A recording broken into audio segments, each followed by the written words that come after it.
न्यारा सुनियो न कोई, रुख बीज के माय है, बीज रुख में होय। जीमन अन तो एक है रे, नार पुरुष नहीं दोय, जो जन जब ही समझिया, जात्या हर ही होय। कुओ धरनी माय है रे, धरण कुआ में होय, जू गड़ो जल एक है रे, केवत कहिए दोय। दोय कहूँ तो एक है रे, एक कहूँ तो दोय, दोय कहूँ जा बहुत है रे, गिनत न आवे कोय। पाप कहूँ जा पुण्य है रे, पुण्य कहूँ जा पाप, बाप कहूँ जा पूत है रे, पूत कहूँ जा बाप। जोग कहूँ जा भोग है रे, भोग कहूँ जा जोग, दुख कहूँ जा सुख है रे, निर्मल कहूँ जा रोग। मौत कहूँ जा जन्म है रे, जन्म जहाँ मर जाए, अमी कहूँ जा विष है रे, विष जा इमृत थाय। ब्रह्म ज्ञानी नर एक है रे, बढ़ते प्रगटे दोय, तीनों 14 लोक मेरे, जोड़े बिना न कोय। दिसे सोई ब्रह्म रूप है रे, बोले सोई हर आप, कह सुखदेव भरम छोड़ दे रे, साच नि केवल जाप। ये अर्जस चल रहा था अपना, आधा हुआ था। तो इसमें सतगुरुदेव फरमा रहे हैं कि संसार फालतू ही, व्यर्थ ही भिन्नता करता है, तुलना करता है, किसी से प्रीत करता है और किसी से द्वेष करता है, किसी को अच्छा बताता है, किसी को हल्का बताता है, उसी में उलझ कर अपने प्राणों को सब खोकर चले जाते हैं। जबकि मूल में तो सब क्या है, परमात्मा ही है, परमात्मा के अलावा और कोई सत्ता विद्यमान है ही नहीं। तो जिस मूल कार्य के लिए, जिस मुख्य उद्देश्य की प्राप्ति के लिए अपन नर्तन प्राप्त करके आए थे, उसको तो अपन लगाते नहीं समय, और अन्य कार्यों में तेरी मेरी करने में, तुलना करने में, भिन्नता करने में, राग द्वेष करने में ही अपने मानव तन को होकर चले जाते हैं। इसलिए सदगुरुदेव फरमा रहे हैं कि जो भी है सब ब्रह्म ही है, माया का ब्रह्म के बिना कोई अस्तित्व है ही नहीं। जो भी चरम चक्षुओं से नजर आ रहा है वो क्या है, माया है, परंतु उसके पीछे, उसके मूल में क्या है, वो परमात्मा है, वो ब्रह्म है। उनके बिना माया का कोई अस्तित्व नहीं है। इसलिए आपको तो ये माया का शरीर प्राप्त हुआ है, थोड़ी सी आयु अवधि प्राप्त हुई है, इसमें सृष्टिकर्ता परमात्मा के नाम का सिमरन करके केवल पद आनंद पद की प्राप्ति कर लो, और अन्य विभागों में आप उलझो मत। इसलिए सदगुरुदेव फरमा रहे हैं कि माया हर तो एक है, न्यारो सुने न कोई। माया और हर, माया और ब्रह्म का तो जोड़ा है, ये न्यारा कभी हो सकता नहीं। जैसे रुख बीज के माय है, बीज रुख में हो। वृक्ष के अंदर अनेक बीजों को उत्पन्न करने की क्षमता है, और एक अकेले बीज में अनेकों वृक्ष को उत्पन्न करने की क्षमता छिपी हुई है। ये जोड़े से है, एक में एक है। जीवन अन्न तो एक है रे, नार पुरुष नहीं दो। अन्न तो एक है, गेहूं तो गेहूं है, और उसका अनेक प्रकार के पकवान बना सकते हैं, अनेक प्रकार का जीवन बना सकते हैं। तो मूल में क्या है, अन्न है, अन्न है तो उसका जीवन है। जीवन क्या हो गई, माया। अन्न क्या हो गया, ब्रह्म। ये दोनों जोड़े से ही है, एक के बिना दूसरे का अस्तित्व नहीं है। नार पुरुष नहीं दो। तो नारी की आकार बाह्य अलग हो सकती है, पुरुष का आकार बाह्य अलग हो सकता है, परंतु अवस्था से ये अलग है। दिखने में माया का शरीर अलग नजर आ रहा है, परंतु मूल में तो क्या है, वो आत्मा, उसके भीतर जो विद्यमान है वो एक ही है। परंतु ये बात अपने को समझ में आती नहीं। अपन अवस्थाओं को ही देखते हैं, क्योंकि अपनी आत्म दृष्टि जब तक नहीं आएगी तब तो चरम चक्षुओं से जो नजर आ रहा है वही क्या लगता है अपने को, सच्चा लगता है। जबकि परमात्मा, सदगुरुदेव और यहाँ तक कि भगवान शंकर भी फरमाते हैं, उमा कहत में अनुभव अपना, सत हरि भजन जगत सब सपना। ये जो जगत नजर आ रहा है, जिसके अंदर अपन विभाग कर रहे हैं, अंतर कर रहे हैं, जबकि कोई फेरफार वाली बात है ही नहीं, तो ये क्या स्वप्नवत है। उमा कहत में अनुभव अपना, सत हरि भजन जगत सब सपना। उमा कहत ते लोग अभागे, तज हरि भजन विषय अनुरागे। सतगुरु सुखराम जी महाराज भी कह रहे, क्या सुखदेव भरम छोड़ दे रे, साँच नि केवल जा। ऐसे सृष्टि करता परमात्मा का तू तो सुमरन कर ले और केवल पद आनंद पद की प्राप्ति कर ले। इसी प्रकार भगवान शंकर फरमा रहे कि उमा कहत में अनुभव अपना, सत हरि भजन जगत सब सपना। और अपन क्या करें, उमा कहते लोग अभागे तज हरि भजन विषय अनुरागे। जिस हरि के भजन के लिए, परमात्मा के सुमरन के लिए, केवल पद अनंत पद की प्राप्ति के लिए मनुष्य शरीर प्राप्त हुआ है, उसमें तो उसका उपयोग नहीं कर रहे, विषयों में लगे हुए, बाहरी अवस्थाओं में अपन लगे हुए, शरीर संसार से सुख की प्राप्ति में लगे हुए, क्योंकि इसमें शरीर को अलग समझ रहे हैं और ब्रह्म को अलग समझ रहे हैं। जबकि जो भी आनंद की प्राप्ति होनी है वो ब्रह्म के बिना हो सकती नहीं है। केवल अपन माया से सुख की प्राप्ति करना चाह रहे हैं तो आज तक हुई नहीं है। भटक तो प्राणों को खो दो, परंतु आनंद की प्राप्ति हो सकती नहीं है। जिस प्रकार से हिरण जल के लिए रेगिस्तान में भटकता है, उससे दूर पानी नजर आता है परंतु पानी होता नहीं, इसी प्रकार से केवल बाह्य आकार से, बाह्य वस्तुओं से अपन सुख की प्राप्ति करना चाहते हैं तो सुख की प्राप्ति होती नहीं है जब तक कि खुद के स्वरूप का बोध अपने को न हो जावे। तो जो जन जब ही समझ लिया ज्ञात्या हरि ही होए। जिस पल में ऐसा केवल ज्ञान जागृत हो गया, ऐसा ब्रह्म ज्ञान घट में जागृत हो गया, ऐसे सद्गुरु की सत्ता जागृत हो गई, ऐसा सद्गुरु का ज्ञान अपने को प्राप्त हो गया, तब ये आत्मा को मालूम पड़ता है कि अब तक तो मैं विभागों में उलझी हुई थी। अब तक तो आत्मा चेतन नहीं थी, आत्मा जीवित होते हुए भी किसके समान थी? मृत के समान थी। जब स्वयं के स्वरूप का बोध हो जाता है तो उस आत्मा को सब में ब्रह्म नजर आने लगता है। जब तक स्वयं के ब्रह्म की पहचान नहीं, तब तक दूसरों में भी ब्रह्म नजर नहीं आएगा। स्वयं की दृष्टि क्या है? ब्रह्म की दृष्टि आत्म दृष्टि नहीं है, शरीर दृष्टि है। तो दूसरों में भी शरीर के आधार पर ही उसके विभाग होंगे, उसके विभाग होंगे, उसी के अनुसार वो तुलना करेगा, उसी के अनुसार किसी से राग करेगा, किसी से द्वेष करेगा। तो जो जन जब ही समझ यारे ज्ञात्या हरि ही होए। जो समझ गया ऐसे संतों के ज्ञान से, तो उसके लिए तो सब जगह क्या नजर आएगा? हरि नजर आएंगे, परमात्मा ही नजर आएंगे, ब्रह्म ही नजर आएंगे। किस प्रकार से आएंगे? कुवो धरणी माय है धरण कुआ में होए, जू गड़ो जल एक है रे केवत कहिए दोए। कुआ कहाँ पर है? धरती में। और कुएं के नीचे वापस क्या है? धरती है। दोनों एक में एक है, दोनों जोड़े से है, दोनों कभी भी अपना खुद का कोई अलग अस्तित्व हो सकता नहीं है। तो धरती के बिना कुएं का कभी भी अलग अस्तित्व नहीं हो सकता। इसी प्रकार से ये माया रूपी कुएं का ब्रह्म रूपी धरती के बिना अलग अस्तित्व नहीं हो सकता है। जू गड़ो जल एक है रे केवत कहिए तो। जल है और जल का घड़ा है। घड़ा भी किससे बना है? ओला भी किससे बना? बर्फ भी किससे बना है?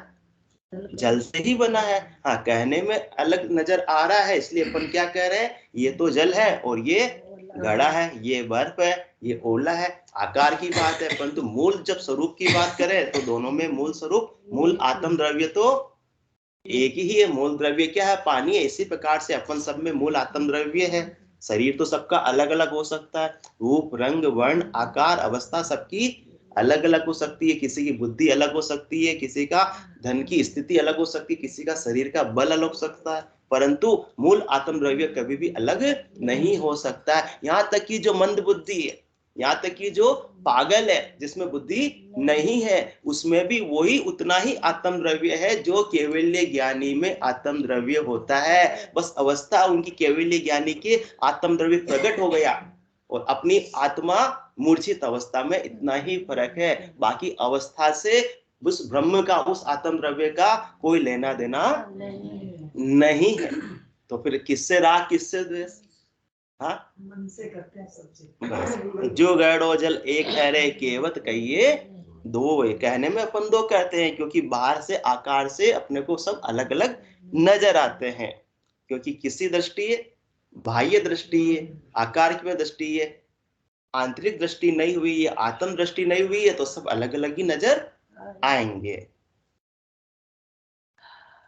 दोय कहूं तो एक है रे एक कहूं तो दोय, दोय कहूं जा बहुत है रे गिनत न आवे कोई। दोय कहूं तो एक है, घड़ा और जल, दोनों को कह रहे हैं, परंतु वास्तव में जब आत्म दृष्टि से देखिए, मूलभूत द्रव्य की दृष्टि से देखिए तो क्या है, दोनों एक ही है। दोनों में मूलभूत स्रोत क्या है, जल ही है। जल के बिना घड़े का कोई अस्तित्व नहीं है। तो दो एक कहूं तो एक है, और एक कहूं तो दो। हाँ, एक कहूं बाह्य आकार की दृष्टि से यदि बात करूं तो क्या है, वो दो है। दो है ही है वो तो। नारी और पुरुष भी अलग अलग नजर दो आकार की दृष्टि से तो आएंगे ही आएंगे। और दो एक कहूं जा बहुत है। और जब आकार की दृष्टि के ऊपर आ गए, अपन आकार से देखने लग गए, आकार से तुलना करने लग गए, तब तो फिर बहुत विभाग उसके बन सकते हैं, उसकी गिनती ही नहीं हो सकती है। दशरथ नंदन भगवान श्री राम, राजा दशरथ की दृष्टि से क्या है, वो पुत्र है। और माता सीता की दृष्टि से क्या है, पति है। लव कुश की दृष्टि से क्या है, पिता है। और भरत की दृष्टि से भाई है। तो वो है तो रामचंद्र जी इतने हो गए क्या, वो तो है तो एक ही है। परंतु बाहर की अवस्था की बात करें, बाहर के आकार की बात करें, संसार के व्यवहार की बात करें, तो फिर तो गिनने में आता ही नहीं। प्रजा के लिए तो दातार हो गए, भी हमारे राजा है। प्रजा के लिए वो रामचंद्र जी दातार हो गए, हमारे राजा है वो तो इस प्रकार से। और कोई उनके रावण के लिए क्या हो गए, वो दुश्मन हो गए, शत्रु हो गए। वो रामचंद्र जी थोड़ी बदल गए। तो इसलिए सदगुरुदेव फरमा रहे हैं, दो कहूं जहां बहुत है। जब दो की बात आ गई, अवस्था की बात आ गई, फिर तो कितने ही आप विभाग कर दो, उसकी गिनत ना आवे, कोई फिर गिनती आने वाली नहीं है। सोना मूलभूत द्रव्य है 24 कैरेट का। अब उसको अंदर अपन ने क्या किया, बिस्किट है तो शुद्ध है, और उसको गहने बनाने लगे तो उसमें कुछ न कुछ धातु का मिक्स हो जाएगा, और फिर अनेक प्रकार के आकार बन जाएंगे, डिजाइन बन जाएगी। तो उसमें कितने ही प्रकार के आप गहने बना सकते हो, उन गहनों में भी कितनी ही डिजाइने आप बना सकते हो, परंतु मूलभूत द्रव्य उसका समाप्त होने वाला नहीं है। परंतु आपको, मुझे तो गहने से मतलब है, मुझे तो हार से मतलब है, मुझे तो अंगूठी से मतलब है, सोने से कोई लेना देना नहीं। तो बिना सोने के, बिना मूलभूत द्रव्य के, बिना ब्रह्म के ये गहने रूपी माया हो सकती है?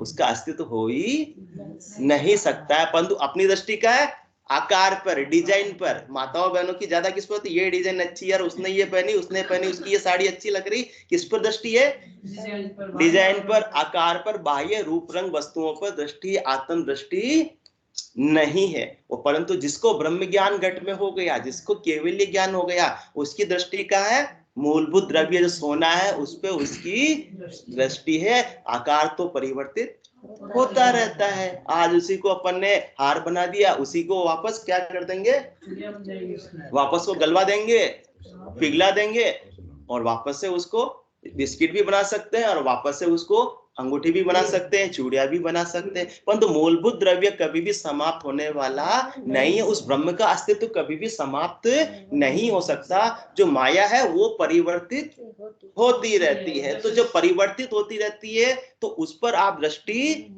मत रखो, ये कह रहे हैं।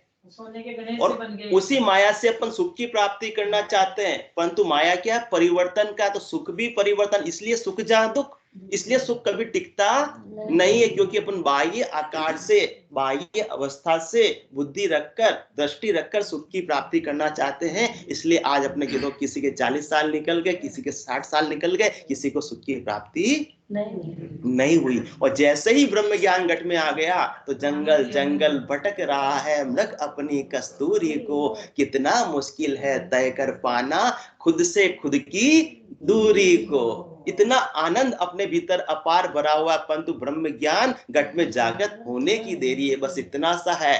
बाहर से तो रेगिस्तान नजर आ रहा है, शर्मा जी, थार का मरुस्थल, क्या रेत ही रेत है, कुछ भी नहीं है। परंतु जो भीतर देखो तो तेल ही तेल है। तेल निकालने वाला चाहिए, आनंद निकालने वाला चाहिए। इसलिए जो जन जब ही समझिया, त्या त्या जहाँ त्या हर ही होय। कुओ धरणी माय है, धरण कुआ में होय, जू गढ़ो जल एक है, केवत कहिए दोय। दोय कहूं तो एक है, और एक कहूं तो दोय। दोय कहूं जा बहुत है, फिर तो गिनत ना आवे कोई। पाप कहूं जा पुण्य है रे, पुण्य कहूं जा पाप, बाप कहूं जा पूत है रे, पूत कहूं जा बाप। पाप कहूं जा पुण्य है। जब मैं पाप की बात करता हूं तो उसके साथ में क्या है, बिल्कुल जोड़ा, पाप और पुण्य का जोड़ा है लाभ और हानि का, जोड़ा है मान और अपमान का, जोड़ा है जन्म और मरण का, दिन और रात का, जोड़ा है सुबह और सांझ का, जोड़ा है। ये 3 लोग 14 भवन में सदगुरुदेव फरमा रहे हैं कि बिना जोड़े के कुछ भी बना ही नहीं है। पहली बात तो सब चीज किससे है? जोड़े से। एक चीज का जहां शुरुआत हो रही उसका अंतिम छड़ा दूसरी चीज पर आकर समाप्त होगा ही होगा। दोनों जोड़े से बने हुए हैं। सदा सुख रहने वाला नई अवस्था की दृष्टि से सुख भी दुख में बदल जाएगा। सुख का एक सिरा है और अंतिम सिरा का दुख पर। दुख का एक सिरा किसी ने पकड़ा हुआ तो उसके जीवन में वापस कभी ना कभी सुख तो आएगा ही आएगा। न सुख रहने वाला है न दुख रहने वाला है, क्योंकि बाह्य अवस्था की दृष्टि की बात है जो अभी अपन ने बात की परिवर्तनशील है। शाश्वत आनंद तो कभी भी खुटता नहीं। आनंद के साथ में दुखानंद का जोड़ा नहीं है। जिसके घर में ब्रह्म ज्ञान आ गया वो सदा विलास त्रास नहीं मन में, भोग में जोग जमावे। उसके बाह्य अवस्था का फर्क पड़ता ही नहीं। ये सारी बाह्य अवस्था की बात कर रहे हैं। पाप कहूं जा पुण्य है, पाप और पुण्य का जोड़ा है। पाप कोई करना चाहता नहीं, पुण्य करना चाहता फिर भी पाप हो जाता है। आप जिस रास्ते से आते हो बाहर ग्राउंड बना हुआ है, वहां सब क्या डालते हैं? मक्खी डालते हैं। इतने कबूतर और कुत्ते देखते हैं अपन ताक लगाकर बैठे हुए रहते हैं। अपन तो डाल के चले गए और पीछे से कोई कुत्ता आकर झपट लिया जो अपना द्वारा डाला हुआ दाना चुग रहा था। तो अपन ने तो क्या किया? पुण्य किया, परंतु साथ में क्या हो गया? पाप हो गया। क्योंकि 3 लोग 14 भवन में सब कुछ जोड़े से ही है। बाह्य अवस्थाएं हैं, बाह्य व्यवहार है, सब जोड़े से है, कोई भी एकाकी नहीं है। तो पाप कहूं जा पुण्य है और पुण्य कहूं जा पाप। पहली बात तो हो गई सब जोड़े से। दूसरी बात, पाप और पुण्य कहते किससे हैं? अपन एक की तुलना दूसरे से कर रहे हैं, उसकी पाप की दृष्टि से देख रहे हैं दूसरे कर्म को, तो वो अपने को क्या नजर आ रहा है? पुण्य नजर आ रहा है। और पुण्य को देख रहे हैं दूसरे कर्म की दृष्टि से तो पाप नजर आ रहा है। कोई जीवों पर दया करनी चाहिए, ये क्या हो गया? पुण्य हो गया। और कोई जीवों पर कसाई खाने में ले जा रहा है उसको, अपनी अपनी दृष्टि, उस कार्य की दृष्टि अपन उस तुलना से कर रहे हैं तो अपने को वही पाप नजर आ रहा है और दूसरा पुण्य नजर आ रहा है। बाकी जिसके घट में ऐसा केवल्य ज्ञान जागृत हो गया तो उसके लिए न तो पाप रहता है न ऐसा पुण्य रहता है। बाह्य अवस्था से वो प्रभावित होता ही नहीं है। तो पाप कहूं जा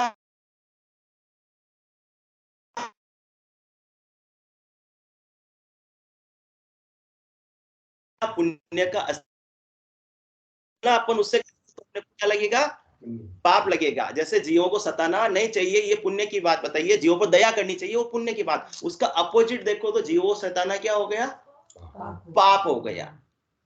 सापेक्षिक तुलना से उसका अस्तित्व है, बाकी पाप और पुण्य का यूं वास्तव में कोई अस्तित्व आत्म दृष्टि से है ही नहीं। आत्मा न तो पाप कर सकती है न पुण्य कर सकती है। आत्मा में इतना सामर्थ्य है नहीं। आत्मा तो अपने आनंद का अनुभव कर सकती है, अपने स्वरूप का बोध करके, अपने ज्ञान गुण का बोध करके, अपने आनंद स्वरूप का बोध करके स्वतः ही शाश्वत आनंद की प्राप्ति कर सकती है। ये पाप और पुण्य का बाह्य परिस्थिति के आधार पर है। जब माया का शरीर प्राप्त हुआ है, माया की अवस्था प्राप्त हुई है, तो ही पाप और पुण्य हो सकते हैं। बाकी आत्मा न तो न पाप में जाती है न पुण्य में जाती। ऐसे ब्रह्म ज्ञानी की स्थिति पर सदगुरुदेव कह रहे आप भी आ जाओ। भरम करम दोनों सुन्यारा, पाप पुण्य दोना सुन्यारा, जहां सुरव लिवलाई कह सुखराम राम बिन जग में सभी कर्म उपाय। इसलिए सदगुरुदेव परमार कह सुख देव भरम छोड़ दे रे साच निकेवल जाप। तो पाप कहूं जा पुण्य है रे, पुण्य कहूं जा पाप, बाप कहूं जा पुत है रे, पुत कहूं जा बाप। पिता और पुत्र का भी जोड़ा है, एक दूसरे के बिना हो सकते नहीं। कोई कहे मैं पुत्र उत्पन्न नहीं करना चाहता परंतु पिता जरूर बनना चाहता हूँ। कोई कहे मैं पुत्र बनना चाहता हूँ परंतु मेरे कोई पिता होना नहीं चाहिए तो क्या संभव है? क्योंकि 14 तीनों लोक में जोड़े बिना न कोई। 3 लोक 14 भवन में ये सारी अवस्थाओं की बात है, तो सब यहाँ तो जोड़े से ही है। तो पिता है तो पुत्र होगा ही होगा, और पुत्र है तो उसका कोई ना कोई पिता होगा ही होगा, उसमें कोई दोहराई वाली बात नहीं। अवस्था की यदि अपन बात कर रहे हैं, माया की बात कर रहे हैं, आकार की बात कर रहे हैं, शरीर की बात कर रहे हैं, तो जैसे अपन ने भी रामचंद्र जी, दशरथ ने रामचंद्र जी का उदाहरण दिया कि लव कुश की दृष्टि से क्या हो गए, वो पिता हो गए, और खुद अपने लव कुश की दृष्टि से पिता हो गए, और लव कुश के लिए पिता हो गए, और रामचंद्र खुद क्या हो गए, वो बेटे बन गए। तो ये जोड़े से है, बिना जोड़े के संभव नहीं है। कोई भी बिना पिता के पुत्र नहीं हो सकता, कोई भी पुत्र नहीं हो सकता। बिल्कुल ये चीज जोड़े से चलेगी ही चलेगी। तो बाप कहूं जा पूत है, पूत कहूं जा बाप। वही व्यक्ति किसी के लिए क्या है, पुत्र है, और वही व्यक्ति किसी के लिए बाप है।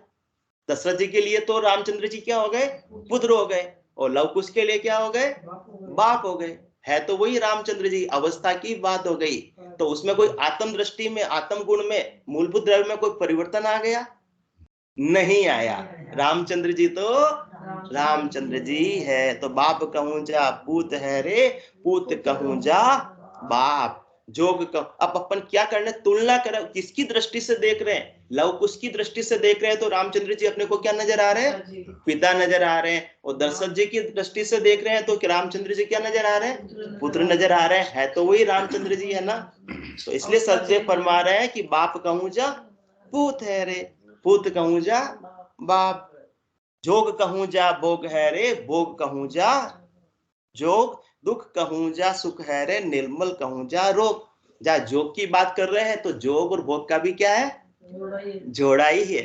और जोग और भोग अपने को क्यों नजर आ रहे हैं? अपन भोग की सापेक्षिक दृष्टि से अपन देख रहे हैं तो अपने को वही करनी जोग नजर आ रही है, और जोग की दृष्टि से देख रहे हैं तो वही करनी अपने को भोग नजर आ रही है। सब जोग और भोग की अवस्था की बात है। और जिसको आत्म दृष्टि आ गई, उस आत्मा न तो बाह्य वस्तुओं का भोग कर सकती है, न बाह्य वस्तुओं को त्याग कर सकती है। जो भी त्याग हो रहा है शरीर का, वस्त्रों का, खाने पीने का, उससे आत्मा का कोई लेना देना नहीं है। परम मोक्ष से भी उसको, आत्मा त्याग से भी और भोग से भी कोई लेना देना नहीं है।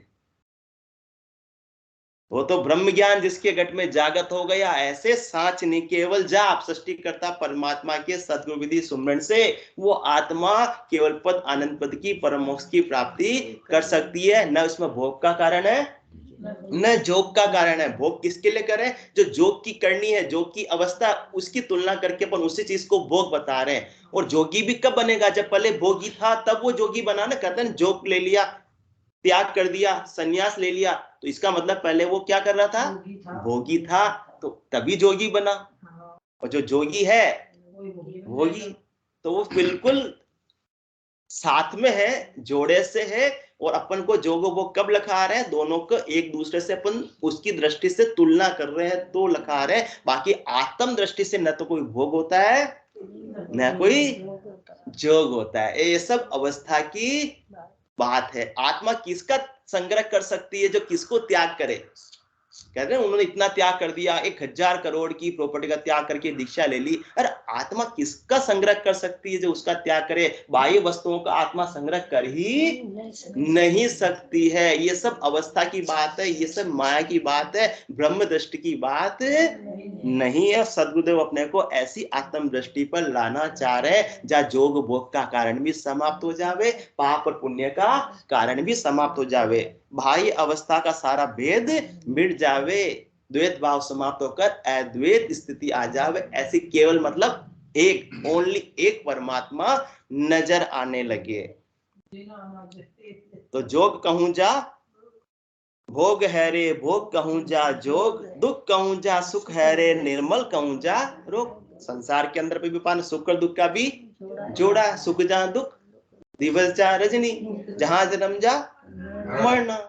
ज्ञान विचार गुरा का देखो, काल पास क्यों पढ़ना। यहाँ तो जन्म भी है तो काल भी पीछे छोड़ने वाला नहीं है। तो दुख कहूं जा सुख है, दुख और सुख का भी क्या है, जोड़ा है। दुख किसको कहते हैं? यदि सुख नहीं होता तो दुख का भी अस्तित्व नहीं होता। सुख से तुलना कर रहे हैं तो वही परिस्थिति अपने को दुख नजर आ रही है। जो परिस्थिति आज अपने को दुख नजर आ रही है वो किसी को सुख नजर आ सकती है। शर्मा जी 1 लाख महीने के कमाते थे, अब इनकी इनकम कम हो गई, 50,000 ही हो गई, तो इनको क्या नजर आ रहा है? दुख नजर आ रहा है। और कोई 25,000 महीने के कमाता था, उसकी इनकम 50,000 हो गई, तो उसको क्या नजर आ रहा है? सुख नजर। तो 50,000 को बदल गया, 50,000 का आंकड़ा तो वो का वही है। माया तो वो की वही है। ये केवल अवस्था की बात है, तुलना की बात है। तो अपन तुलना किससे कर रहे हैं?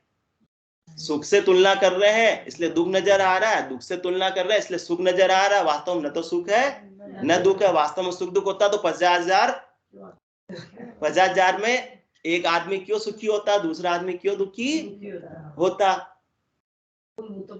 तो सुख और दुख किसके हैं? ये बाह्य अवस्था के हैं। ये जब तक माया का शरीर प्राप्त हुआ है उसके सुख और दुख लगा रहे। बाकी आत्मा की है तो न कोई सुख है न कोई दुख है। उसको न कोई सुखी कर सकता है न कोई दुखी कर सकता है। आत्मा पड़ से न सुखी हो सकती है न पड़ से दुखी हो सकती है। आत्मा तो अपने स्वरूप का बोध करके स्वयं के आनंद की अनुभूति कर सकती है। इसके अलावा सब बाह्य वस्तुओं की बात है, बाकी सब माया की बात है। अब जिसके गट में ऐसा ब्रह्म ज्ञान आ गया, जिसको आत्म दृष्टि आ गई, वो सुख और दुख से भी फिर क्या हो गया सोनी जी? उपराम हो गया, क्योंकि वो अवस्था में फिर जाता नहीं। अभी अपन सुखी हो रहे हैं दुखी हो रहे हैं तो मतलब अभी अपनी मंजिल बहुत दूर है। ये सद्गुरुदेव खुलासा कर रहे हैं।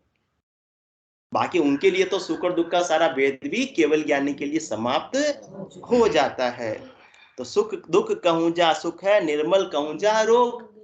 निर्मल मतलब स्वस्थ की बात कर रहे हैं, आरोग्यता की बात कर रहे हैं, और रोग की बात कर रहे हैं।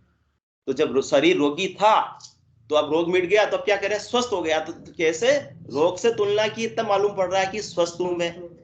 और स्वस्थ था तभी तो कोई बीमारी आई तो कह रहे हैं रोगी हो गया। पहले में क्या था? स्वस्थ था, पहले ठीक था। तो बिना स्वास्थ्य के रोग का कोई अस्तित्व नहीं है, और बिना रोग के स्वास्थ्य का कोई अस्तित्व नहीं है। दोनों क्या है? जोड़े से है, और दोनों के बिना एक दूसरे का कोई अस्तित्व नहीं है। तीसरी बात फिर उस पर आ जाती है, ये रोग और स्वस्थ किसको हो सकता है? शरीर को हो सकता है। आत्मा न तो रोगी हो सकती है और ना आत्मा स्वस्थ हो सकती है। ये ऐसा ब्रह्म ज्ञान जिसके आ जाता है तो ऐसे केवल्य ज्ञानी के शरीर में तो रोग आएंगे, शरीर का धर्म तो शरीर का रहेगा, परंतु रोग से और स्वस्थता से केवल्य ज्ञानी प्रभावित नहीं होते हैं। वो तो स्वरूप की जिसको बोध हो गई है वो अपने आत्मा का निजानंद में जो गर्काव रहते हैं, बाह्य अवस्था से उनके कोई फर्क नहीं पड़ता है। इसलिए न तो आत्मा रोगी है न आत्मा स्वस्थ है, न आत्मा जोगी है न आत्मा भोगी है, न आत्मा पापी है न आत्मा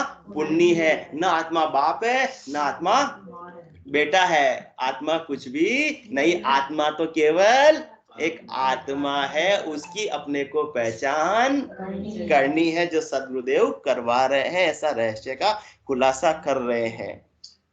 मौत कहूं जा जन्म है रे जन्म जहां मर जाए, अमी कहूं जा विष है रे विष जा इमृत थाय।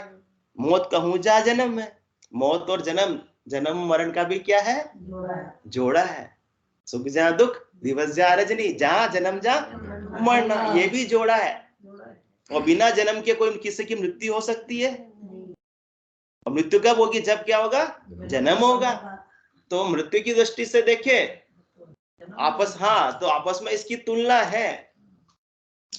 तो जन्म और मरण का जोड़ा है, एक दूसरे के बिना अस्तित्व उसका होगा ही नहीं, हो सकता ही नहीं। जिसका जन्म है एक न एक दिन मृत्यु होनी ही होनी है, और जिसकी मृत्यु हुई है वापस उसका जन्म होना है। ये शरीर का है, आत्मा का नहीं। वो तो तीसरी बात आ ही रही है, वही अपन बात कर रहे हैं, खुलकर समझने की कोशिश कर रहे हैं। ये सब कहाँ की बात है? अवस्था की बात है, शरीर की बात है। आत्मा न तो जन्मती है और न आत्मा मरती है। वो तो अजर है, अमर है, अविनाशी है। आग में जलती नहीं, पानी में गलती नहीं, तलवार से कटती नहीं, हवा में सूखती नहीं। जिसको ऐसा ब्रह्म ज्ञान आ गया तो उसका जन्म और मरण का शोक भय भी समाप्त हो जाता है। कोई दूसरा उसकी आंखों के सामने गया तो भी उसका शोक नहीं है कि आत्मा ने रूप परिवर्तन कर लिया, क्योंकि मौत कहूं जा जन्म है, जन्म जहां मर जाए। मौत हुई है तो वापस जन्म भी होगा ही होगा। बस माया का शरीर है, एनर्जी है जो रूप परिवर्तित कर रही है, क्योंकि अपन ने बात की माया परिवर्तनशील है, माया स्थिर रह सकती नहीं है। परंतु जो मूल तत्व है, जो ब्रह्म तत्व है, जो आत्म तत्व है, वो सदा एक सा बना रहता है। उसमें कोई फेरफार नहीं हो सकता, उसमें कोई बदलाव नहीं हो सकता है। तो सब अवस्था की बात है। इसलिए दुख कहूं जा सुख है, सुख मौत कहूं जा जन्म है, जन्म जहां मर जाए। अमी कहूं जा विष है, विष जा अमृत खाए। जहर और अमृत का भी जोड़ा है। किसी को जिलाने वाले की दृष्टि से देख रहे हैं तो वही पीने की वस्तु क्या लग रही है, अमृत लग रही है कि ये हमेशा हमेशा के लिए जिंदा रखेगी। और किसी को मृत्यु कराने की दृष्टि से देख रहे हैं, नहीं जिलाने की दृष्टि से, तो वही वस्तु क्या लग रही है, जहर लग रही है कि इसको पान करते ही मृत्यु को प्राप्त हो जाएंगे। बाकी वस्तु तो वस्तु है, न कोई आत्मा के लिए जहर है, न आत्मा के लिए कोई अमृत है। बाकी बाह्य दृष्टि से तो सब चीज जोड़े से बनी हुई है। तो अमी कहूं जा विष है, विष जा अमृत थाय। ब्रह्म ज्ञानी नर एक है, बरते प्रगटे दोय। तीनों 14 लोक में जोड़े बिना न कोई। सदगुरुदेव फरमा रहे हैं, जिसको ऐसा ब्रह्म ज्ञान घट में प्रकट हो गया, ऐसा तत्व ज्ञानी हो गया, ऐसा केवल्य ज्ञानी हो गया, उसकी दृष्टि में तो सब क्या है, एक है। हाँ, उसको पता है कि बरते प्रगटे दो, क्योंकि वो कहा है, आसन मेरा गगन मंडल में रहूं जगत के माही। मेरे को मेरा जन जाने, ओरा को गम नाई। संसार में रह रहे हैं तो संसार का व्यवहार तो निभाना ही पड़ेगा नाटक रूप से, क्योंकि कहते हैं ना, पागलों के साथ में पागल बन जाओ, उसी में समझदार की शोभा है। वही पागलपना करने लग जाएगा तो काम बनने वाला, मतलब समझदारी दिखाएगा पागलों के सामने तो चलने वाली नहीं है। चंडक साहब, आज आपकी उम्र कितनी है, कितनी है, कितनी उम्र हो गई है, 72 साल हो गई है। पोता है, अब पोता आता है, चांडे साहब से बात करता है, तो चांडे साहब 72 साल की योग्यता पात्रता के हिसाब से उससे बात करेंगे या 10 साल के बच्चे के हिसाब से बात करेंगे? 10 साल के बच्चे के अनुसार बच्चा ही बन के बात करनी पड़ेगी। भले ही आप में कितनी ही विद्वत्ता हो, कितनी योग्यता हो, कितना ही आपका लेवल अलग हो, परंतु बच्चे के साथ में बच्चे जैसा ही व्यवहार करना पड़ेगा। तो 3 लोक और 14 भवन में तो सदगुरुदेव फरमा रहे हैं कि ब्रह्म ज्ञानी नर एक है, बढ़ते प्रगटे दो।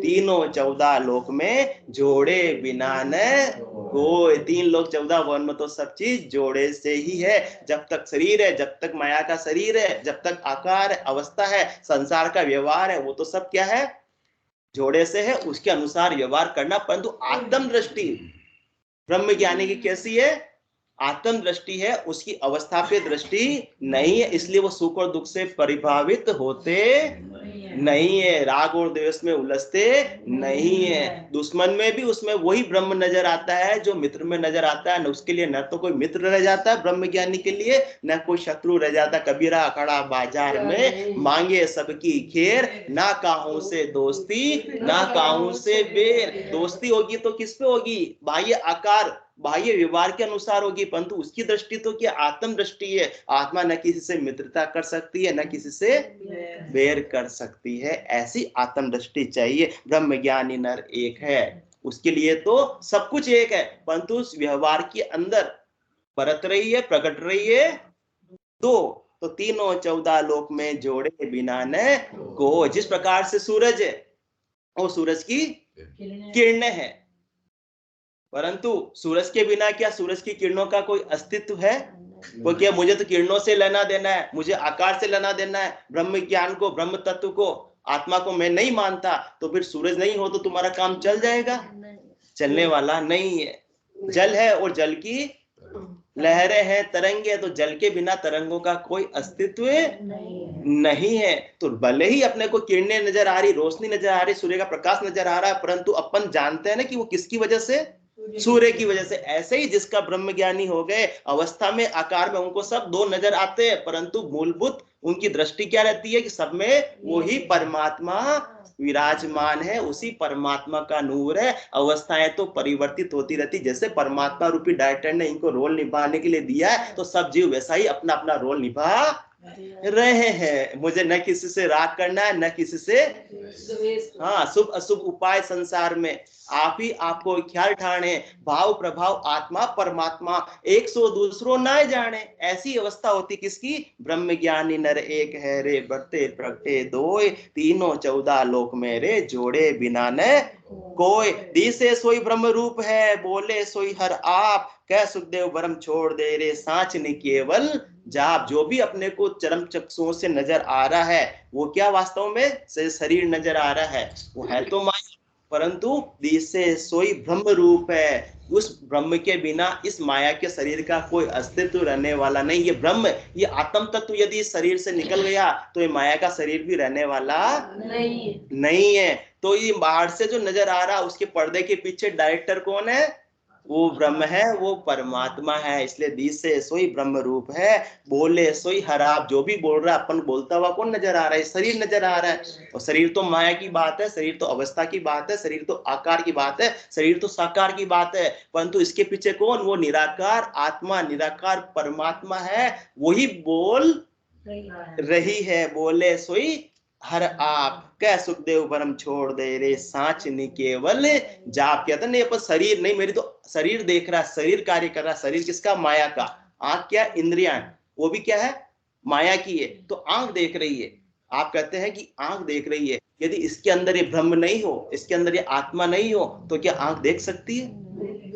तो आंख, आंख में देखने का सामर्थ्य नहीं है। सामर्थ्य किसमें है, आत्मा में है। जो आत्मा क्या है, परमात्मा का ही स्वरूप है। इसलिए दिसे सोई ब्रह्म रूप है, बोले सोई हर आप, कह सुखदेव ब्रह्म छोड़ दे रे, सांच ने केवल जाप। इसलिए सारे विभागों को, सारे ब्रह्म को छोड़कर तू तो थोड़ा सा समय मिला हुआ है, सृष्टिकर्ता परमात्मा के नाम का सद्बुद्धि से सुमरण में लग जा। तेरे घट में भी ब्रह्म ज्ञान की जागृति हो जाएगी। साधना करते करते पूर्ण स्थिति को प्राप्त करके केवल पद आनंद पद को प्राप्त कर लेगा, जिसके लिए तुझे मनुष्य शरीर प्राप्त हुआ है। बोलो राम सतगुरु देव जी महाराज ने, धन्य हो परम दयाल सतगुरु सुखराम जी महाराज ने, धन्य हो अनंत श्री सतगुरु सुखराम जी महाराज के ज्ञान स्वरूप भगवान ने, धन्य हो केवली भगवंता में, धन्य हो जीवावतारण जाज ने, धन्य हो मोक्ष के मालिका ने, धन्य हो अनंत कोटि संतान ने, धन्य हो राम सभा में, राम राम राम राम राम।